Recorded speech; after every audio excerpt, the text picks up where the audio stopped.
This is the Dallas Morning News.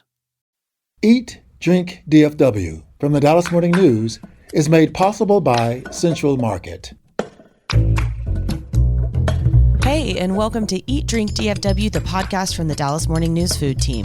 Each week, we take a look at food and drink trends in North Texas, talk about restaurants in Dallas-Fort Worth, learn some new recipes, and sometimes even get tips from you, our listeners. I'm Anna Butler, the Dallas Morning News' food and events editor. We put out an ask for your favorite sandwiches in town, and you did not disappoint. We're also going to tell you about the latest New York restaurant that will soon call Dallas home. That's all coming up right after this. Central Market is really into food. Like when we say cheese, it's in 12 languages into food. Butchers, bakers, and sushi roll makers into food. We're talking so obsessive about quality you can shop blindfolded into food. Central Market is really into food. If you are too, then let us turn your shopping list into a treasure map. Get inspired, get adventurous, or just get a chef-made dinner when you've got more taste buds than time. No place makes every meal more amazing like Central Market. Really into food. Shop now at centralmarket.com.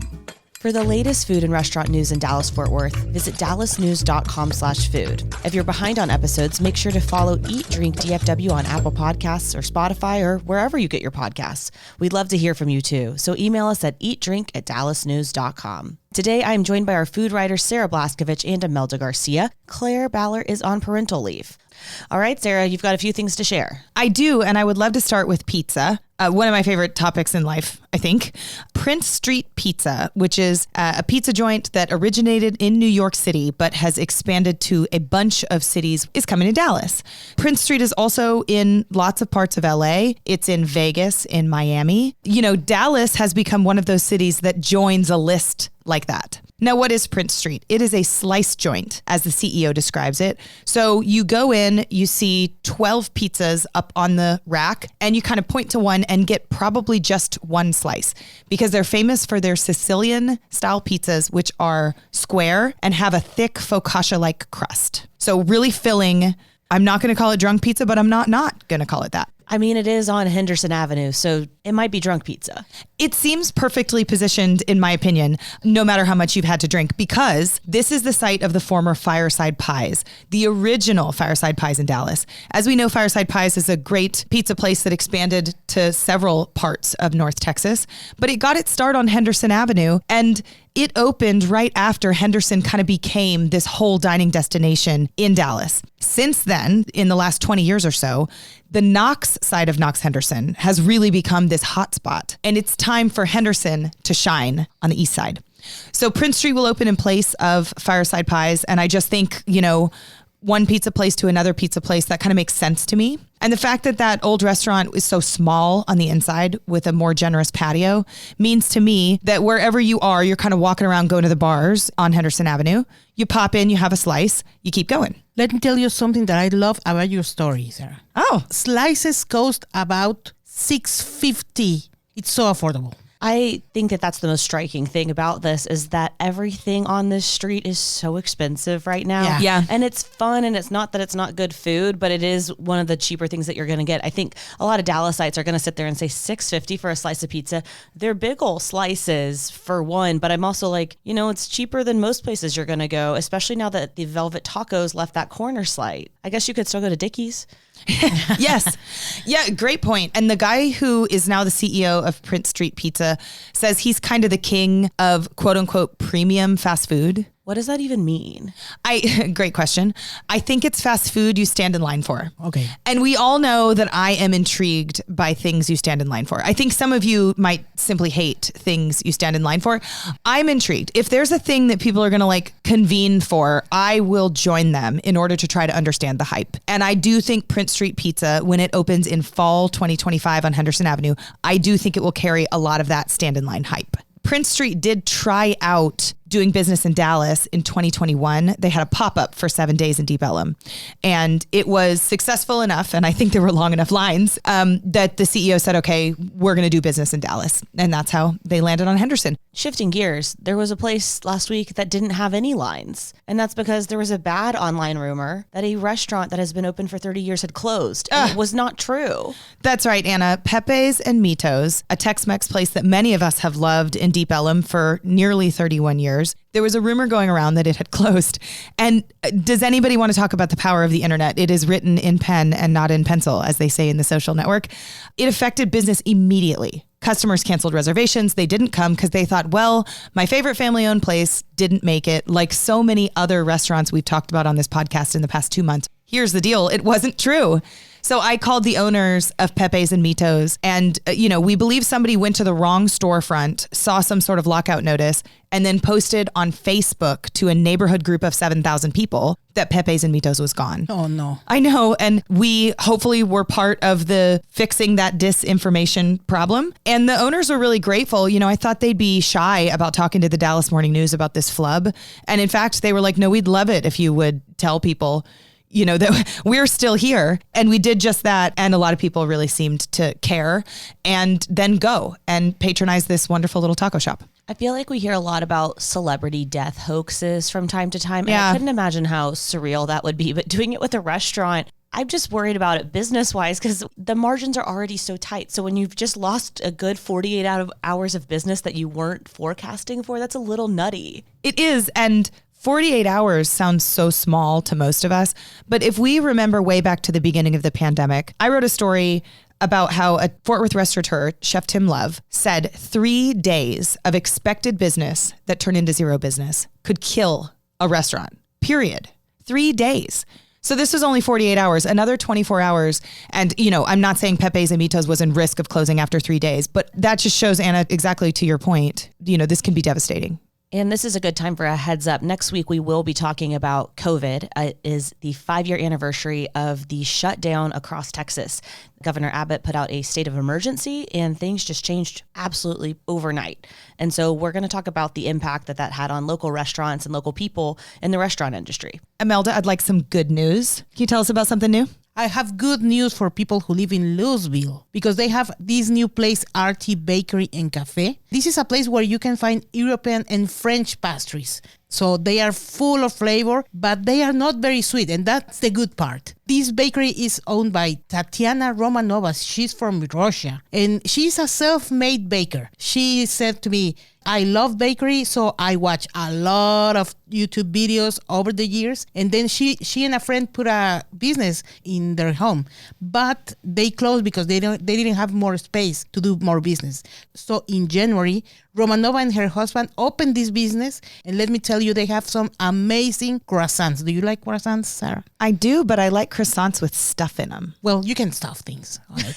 Yeah, they have a pear tart. It's amazing. A mango passion fruit mousse cake. Wow. Oh, that sounds good. And a honey cake that Anna get to try. I did get to try it. Wait a minute. Why did you get to try it and I didn't get to try it? You were not at the office. Yeah, I'm Oh. so sorry. Yikes, called out. So these remind me a lot of just a really classic Eastern European pastry, which definitely makes sense with her Russian roots. These are elegant. They're beautiful. Everything is scratch made. We're talking about a fluffy sponge on this honey cake, very precise layers that you would see Mary Berry comment on if you were watching Great British Baking Show. Absolutely delicious. And just kind of that level of perfection that you don't always see with the variety of pastries that you have at this place. So they're making so many different types of things. Some of them are illusions. So the pear tart, for instance, looks like a pear and it's very, very beautiful. Oh, wow. Yeah, look at this. I'm looking over Imelda's shoulder at dallasnews.com/food, where you can find her story about this European bakery. And that pear tart, you're so right, Anna. It looks like the pear that is in my kids' play kitchen. It's that bright green color. And then there's a lemon tart next to it or something like that. And then maybe, what's that other one, Imelda? It's a mango passion fruit tart. Well, I'm totally sold on this place. It looks delicious.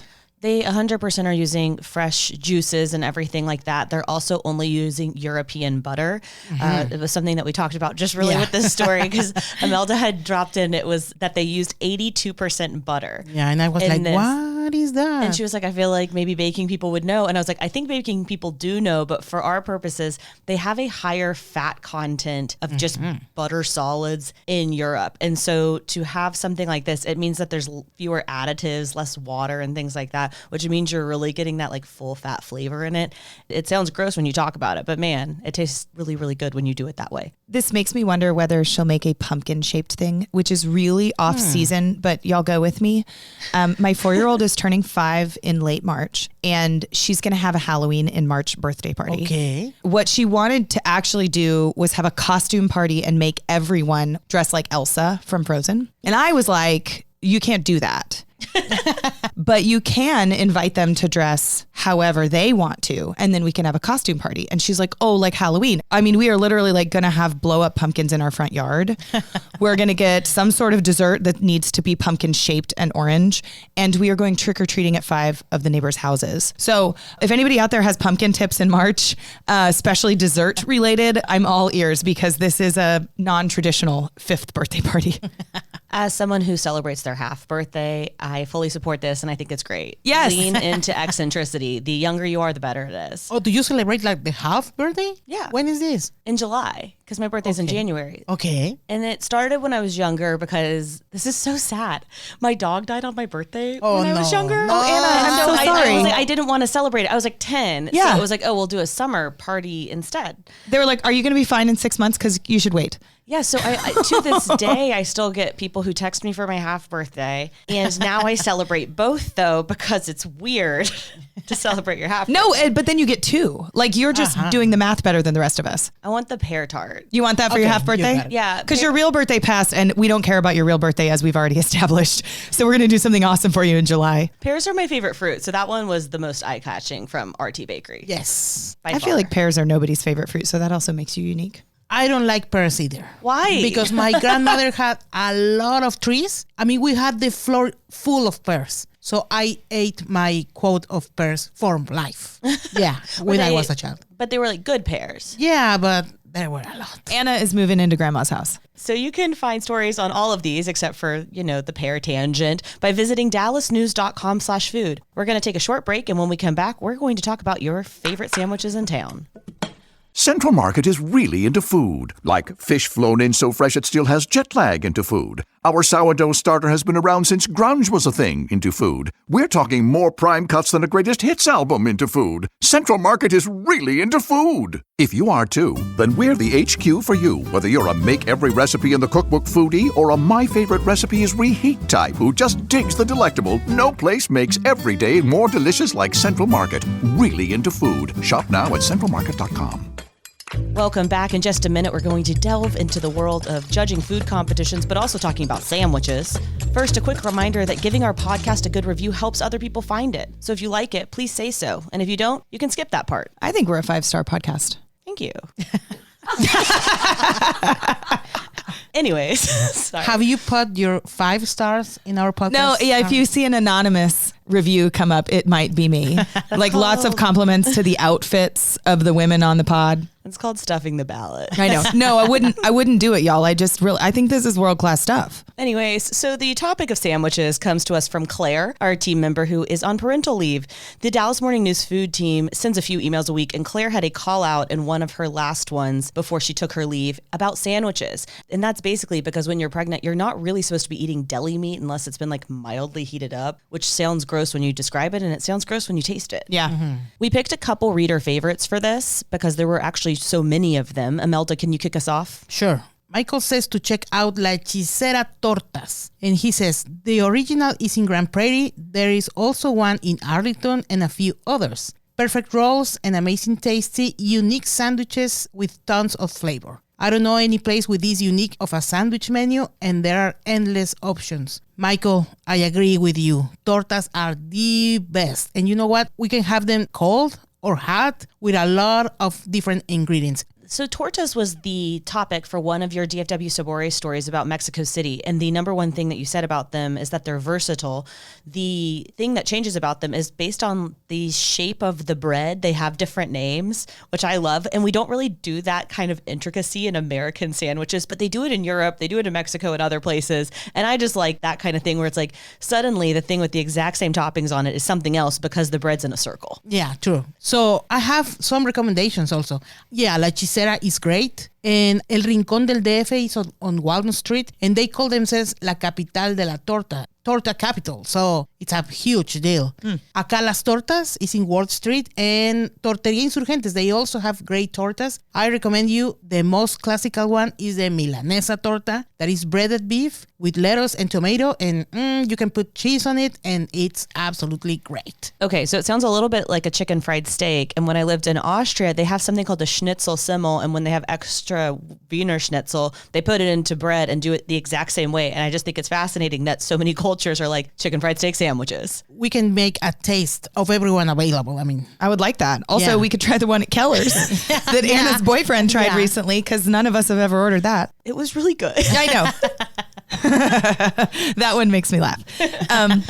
I've got a sandwich. Can I go? Yes. This is from Dave Culwell, a Dallas Morning News reader and notably the owner of Burger Schmurger. He writes, everyone will tell you Jimmy's, and they're not wrong. Jimmy's is great. The meatball sub, the Italian beef, etc. But Good Friend package has great sandwiches, all of them. At Good Friend, he likes the turkey and he adds avocado and bacon. And I think those are good tips, Dave. Also, Dave is a good person to ask about sandwiches because he makes what I believe to be one of the best smash burgers in Dallas. He serves them today at High Fives in East Dallas. And as you've read on dallasnews.com/food, Dave is opening a Burger Schmurger kind of near the Dallas Arboretum. And I think that's expected soon. So I pulled one too. It's from Alfonso, and he actually sent in 3 that were very detailed, but this one was my favorite because I get to use an accent with it.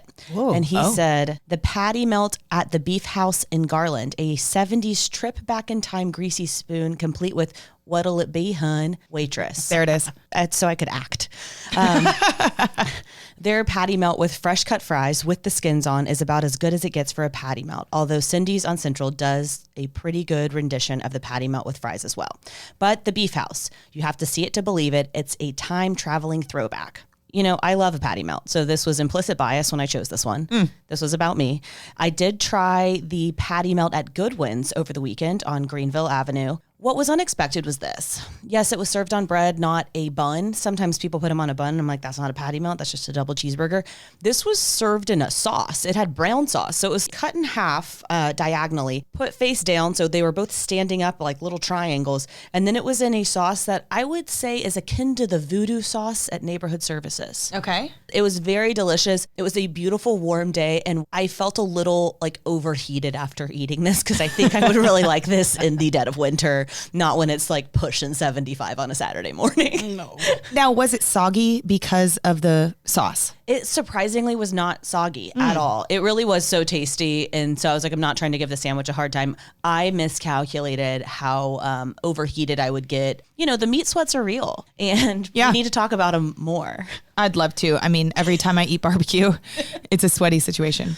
I just want to mention something that makes me sad. So kind of a downer. No. But I loved Great American Hero. I loved when it had moved closer to me in East Dallas from its longtime Oak Lawn location that is now a Shug's Bagels. Everything was made from scratch, and it had different combos, and I could kind of mix and match, and I like the versatility. So, you know, pour some out. There isn't a Great American Hero anymore, but its originating owner's brother still runs sub shops around Dallas. So Great American Hero is sort of related in sibling to the Great Outdoors. And if anybody knows the Great Outdoors, there are still 6 of them. Is the family last name Great? It's not. Oh, I wish. Man, that would be really great. That'd be a missed opportunity. I know. No, it's the Oliveri brothers. And I was going to mention the Great Outdoors as a good sub shop. And one of my favorite quotes of the last couple of months is in an old Dallas Morning News archives story about the Great Outdoors opening. The owner, who's from New Jersey, said that Dallasites, once they understood that a submarine sandwich was not a sandwich eaten underwater, that they could get with this newfangled sub sandwich idea. And I'm just like, come on, Dallas. All right. I'm so glad we've gotten past that. I also really like versatility, so I will always do a shout out for the Eatsy sandwich bar because I don't get the same thing every time I go. I mix and match and I try new things. The thing that I want to do, which I'm actually sure they would probably let me do at Eatsy's, is grab the pimento cheese out of the cold section and have them go stick it on the sandwich and then grill it. Yeah. I really like a pimento cheese grilled cheese, and I think that is hard to find. Yeah, agree. That sounds delicious. I love the sandwiches in the Crafty Irishman. Oh. And you know what? Because sometimes I miss the holidays. So when I miss Thanksgiving, they have a good Monte Cristo sandwiches with turkey and raspberry. It's like Thanksgiving. I love it. I think that combination on a Yeah. sandwich makes so much sense, Imelda. Yeah. I like it too. And when you accompany with a beer or something, it's great. I like it. What about you, Sarah? I'm actually a fast food Jimmy John's person. I said that weird. Jimmy John's. Why did I say it like that? Accent. Say it with your heart, Sarah. Just wanted to really drive it home. Jimmy John. There you go. It kind of makes Jimmy John sound sexy, which it needs a little bit, in my opinion, because it's, Does it? you know, sub so fast you'll freak is, you know, not. Oh. Anyway, I like the Beach Club. I like any sandwich with avocado on it. Julie, what's yours? I'm glad somebody mentioned Cindy's because I love their Reuben, but I just have to send out some love to the bacon, egg, and cheese at Waffle House. I'm sorry, I talk about cheap and just like delicious, like the best hangover food in the world. They might be charging you $1 extra right now for the egg on that bacon, egg, and cheese, though. I do think there's somebody listening who's yelling Jersey Mike's into their phone or into their car radio, and I hear you. And I will say, we did have a Jersey Mike's or two submission from our reader favorites. So you can actually read a story about this with your favorite sandwiches in DFW by visiting dallasnews.com/food.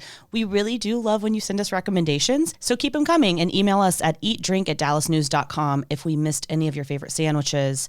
So guys, I have to tell y'all about something that I did last week. It involved lawyers. Oh my God. That's not good. Except that this was. Oh, okay. Lawyers, one, want you to know that they can have fun. They do. They do. I don't know. They can, at least at a Texas-founded firm, Vinson & Elkins. This isn't an advertisement for them, but I judged their chili cook-off, and it was so much fun. Wow. Wait, you judged attorneys cooking chili. Yes, so they've been doing this since 2000. So this was the 25th year. It became firm-wide about 3 years ago. So they fly people in No. from across the country that have already had regional chili cook-offs. They cannot accept international ones because the FDA is really just a buzzkill because they have to test all of the meat going over like Anna, different this is wild. It's very fun. So you're talking about people who maybe brought a frozen container of chili through a security checkpoint at an airport, or maybe overnighted it frozen from San Francisco or New York or other places. This started in the Houston office. The Dallas office won last year. So whoever wins gets to host it, which is how I got involved in the first place. Okay. Wow. I have a lot of questions about this. So is this only chili every year, or do they change like dishes or what? It's only chili every single year. And you saw, you know, a range of interpretations. It was all blind judged, and it was really fun. I was not a solo judge, though. Where are they at on beans? We were a little bit of purists. So G. Kang, who is the executive chef over a restaurant group that includes like Dakota's Steakhouse. Yep. And Sloan's Corner. he was part of it. And then a former partner in the law firm who's moved in-house and is a Texan himself was part of this. And beans didn't fly well. You know, you had a lot of Texans for this one. So the very first one, though, I unsheathed its crock pot top. It was chunks of sweet potato. Big or small? They were big enough. I'm trying to think. The size of a piece of Trident gum is what's coming to mind. That works. That totally works. So specific, but that's what the size was. Wow, I've never had chili with sweet potatoes. San Francisco, who was responsible for this, won the first ever chili cook-off when it was made firm-wide, which the Texans, I think, took very personally. Yeah. I mean, I would. So last year, Dallas won. The winner this year was the Dallas office again. Oh, right. Yes. So I'm obviously angling to judge again next year. But what I said and my feedback for this chili was this smacks of gumbo. It wasn't made with a roux, but there were diced green peppers in it. It was really good. It still had the right chili flavor to it, but it was innovative and creative and different. This is so interesting because those were all award winners that ended up here in Dallas. Like that sweet potato chili was everybody's favorite someplace else. This was my biggest takeaway is you have to be very, very studious and methodical when you are judging something like this. This was not my first time to judge something, but it's a little bit like peer editing in high school with people's papers. It's important to read through the whole thing first before you ever make an edit. So I think it's important to taste everything before you start ranking and saying this is the best in my head. You need to taste everything at least 3 times. That means that you need to have room to eat a lot of chili. That's a lot of chili. Number one pitfall, nothing that will surprise you. One, some of them were too fatty, which is hard because with a chili, you probably do want to use 80-20 beef. You do need to skim. The next one, people did not individually season the meat. They were seasoning the sauce around it, but not the meat. 3, definitely were cooking it too hard. So the beef, if it was chunkier for the most part in this competition, was really tough. You also want to be careful not to veer into Sloppy Joe territory. And that's hard with chili, especially if you're using brisket meat. And so there were some that I'm like, this would be great on a sandwich, which you shouldn't say about chili.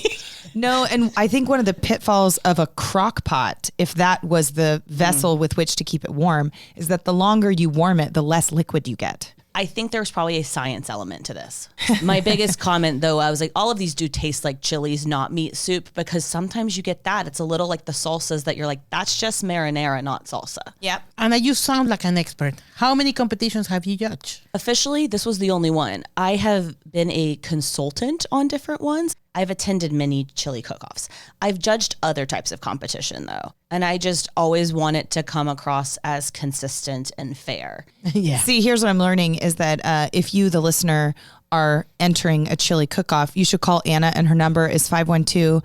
Just kidding. She got tips. Okay, that's all the time we have for today. Be sure to join us next week where we'll be diving into the topic of COVID because, again, if you can't believe it, it's already been 5 years. Stay up to date with the food team stories at dallasnews.com/food and listen to all of our episodes by following Eat, Drink, DFW wherever you find your podcasts. Special thanks to our producer, Julie Fisk. For the news, I'm Anna Butler. Thanks for listening, and we'll see you next week. Eat, Drink, DFW from the Dallas Morning News is made possible by Central Market.